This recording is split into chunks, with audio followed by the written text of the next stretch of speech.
Hi, this is the I Without the Disorder, and today I'm going to talk about dissociation, what it is, and what is a dissociative identity.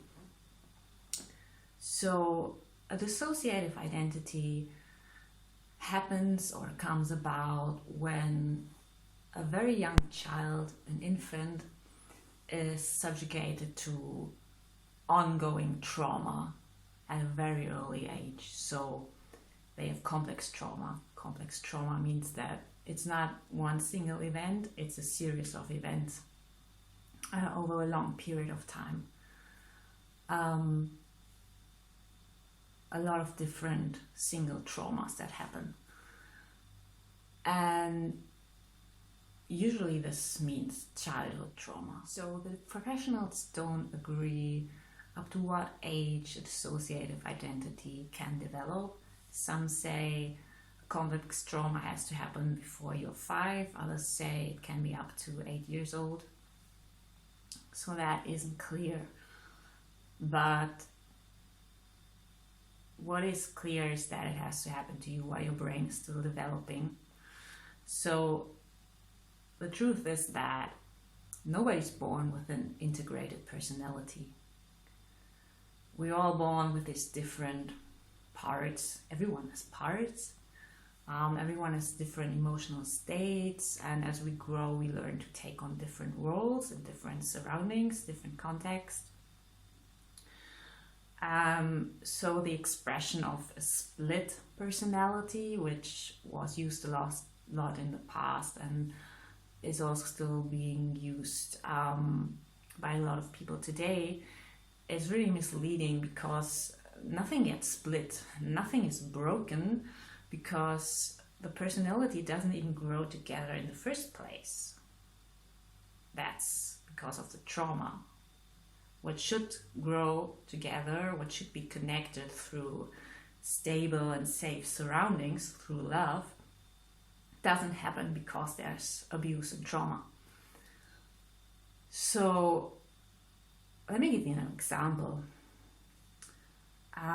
As a child, we are hardwired to adapt to our surroundings in order to survive.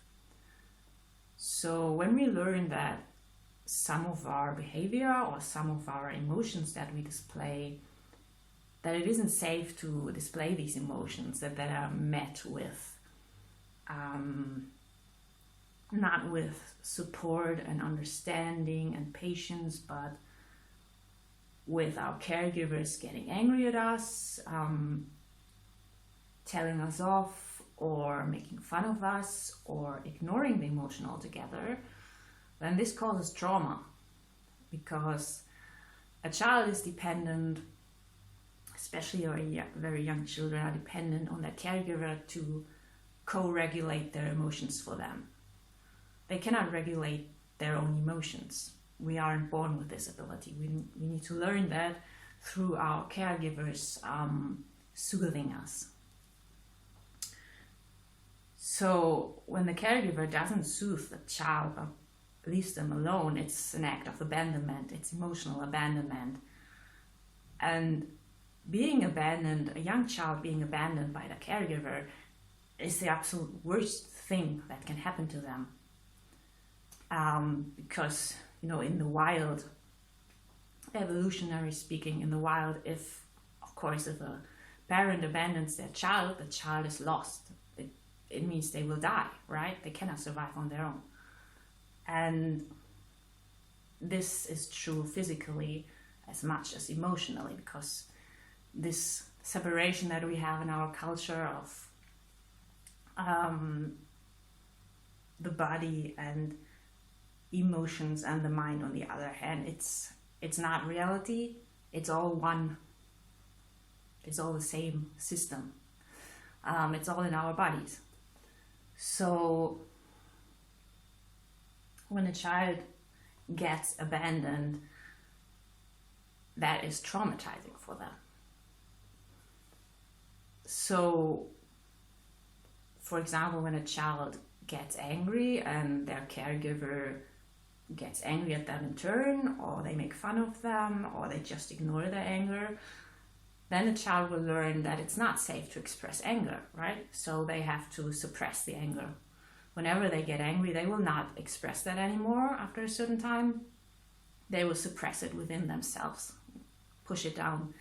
And that means dissociation. So dissociation just means to disconnect from your feelings, from your emotions, from your body sensations. And as a consequence of that, also disconnecting from your surroundings. But the important part is that it's a disconnecting from yourself, from your feelings. So dissociation happens on a spectrum. So the most extreme form of dissociation is when the dissociative walls within you, between your consciousness and a certain other part of your personality, is so strong that there's amnesia. So when you switch into this suppressed part, your consciousness goes away completely, and afterwards you don't remember what happened or what you did or what you said. And this is what they call, losing time. And I guess this is the most well-known fact about dissociative identity, I guess, and which gets treated a lot with, being exotic, or there's a lot of sensationalism around that, which is very objectifying and not respectful. But this is just the most extreme case, and not everyone who has a dissociative identity experiences amnesia. I don't experience that. But this is why I think it's really important to say that dissociation is on a spectrum. Everyone's somewhere on that spectrum, and just about everyone has experienced some form of trauma in their life, because we just live in such a cruel, abusive world. There's so much going on. Everyone is stressed a lot. There's too much stress. There are too many problems that people have to deal with, and our society is really, really bad at supporting people emotionally. Like, there's no trauma awareness, right? So people get traumatized and they don't know it. And all of there are so many causes in our lives that for trauma, the demands of capitalism, just that living in a capitalist world is traumatizing. This pressure on you that you have to make money in order to survive. That causes trauma. If you don't have the awareness about that, how damaging that is psychologically, and don't have the emotional right support for that, then that's trauma.